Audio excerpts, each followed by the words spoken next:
তোমরা তো ব্যাবিলনের জনগণের ইমানের মালিক, তার প্রশ্নের জবাব দিয়ে দাও। আমি তো গভর্নর, ধর্মগুরু নই।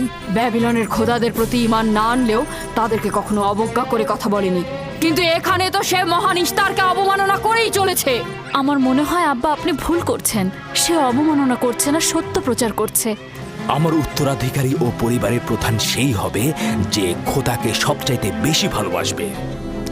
রাহেল, এই যে রাহেল, কি হলো? কথা বলো। রাহেল, রাহেল, রাহেল, রাহেল রাহেল বেহুশ হয়ে গেছে।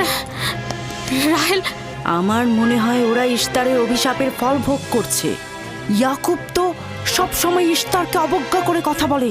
হ্যাঁ, এই বাতিল চিন্তার সত্যতা একটু পরেই তুমি উপলব্ধি করবে, যখন তোমার স্ত্রী সন্তান মৃত্যুর মুখে পতিত হবে।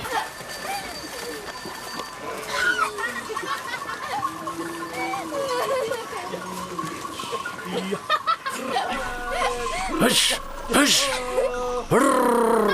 হুশ হুশ যা যা যা হুশ যা হুশ হুশ হুশ হুশ যা হুশ যা। 15 বছর পূর্বে তোমার সাথে আমার প্রথম পরিচয় এই কূপের পাশেই হয়েছিল। আমি ওই দিনই জেনেছিলাম আপনি আমার ফুফাতো ভাই। আমি ওই দিন বুঝেছিলাম তুমি আমার মামাতো বোন। সেই দিন থেকে এই ভালো লাগা শুরু। পিতা ইসহাক ও মাতা রোৎকা মনে হয় আমাকে তোমার কাছে হেদায়েতের জন্যই পাঠিয়েছিল। চলো চলো, বাচ্চারা সবাই এগিয়ে গেছে। হ্যাঁ হ্যাঁ, চলো। চলুন।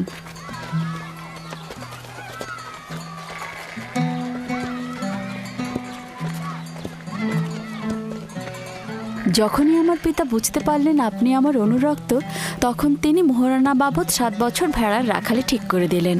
আমি সেটা গ্রহণও করলাম, কিন্তু 7 বছর পর তোমার পিতা লিয়াকে আমার সাথে বিয়ে দিয়ে দিল। আর তো কোনো উপায়ও ছিল না, কারণ ফাদ্দানে বড় বোনের আগে ছোট বোনের বিয়ে দেওয়ার নিয়ম নেই। হ্যাঁ,